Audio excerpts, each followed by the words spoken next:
मस्साजोगचे सरपंच संतोष देशमुख यांची हत्या झाल्यानंतर 2 कोटींचं खंडणी वसुलीचं प्रकरण हे गाजलं।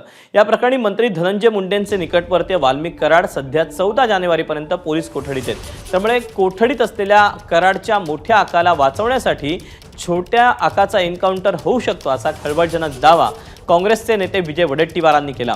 तर शिवसेना ठाकरे पक्षाचे नेते अंबादास दानवेंनी कराड आणि धनंजय मुंडे एकाच नाण्याच्या 2 बाजू असल्याचा आरोप केलाय। यावर उत्तर देताना मंत्री धनंजय मुंडेंनी राजीनाम्याची मागणी फेटाळली। आरोपींना फाशीची शिक्षा मिळावी असा उद्देश असल्याचं त्यांनी स्पष्ट केलं। मोठ्या आकाला वाचवण्यासाठी या लहान आकाचा एन्काउंटरही होऊ शकतो, म्हणून पोलिसांना विनंती आहे की मोठ्या आकांना वाचवण्यासाठी याचा एन्काउंटर करू नका बाबा।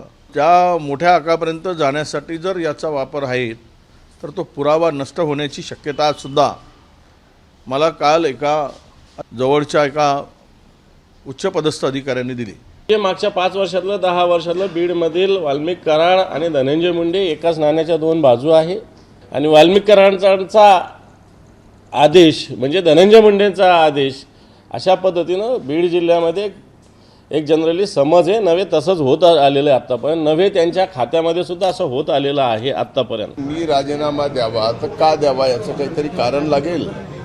या कुठल्याही प्रकरणामध्ये मी ना आरोपी आहे ना माझा या प्रकरणाशी कुठलाही अर्थार्थी संबंध आहे। ज्यांनी हत्या केलेली आहे त्यांना फास्ट ट्रॅक कोर्टामध्ये नेऊन फासावर चढवणं हा सगळ्यात पहिला उद्देश आमचा या प्रकरणामध्ये आहे। त्यामुळे कुणी काय बोलावं आणि कुणाचा काय होणार आणि काय नाही याला काही अर्थ नाही। एबीपी माझा, उघडा डोळे बघा नीट।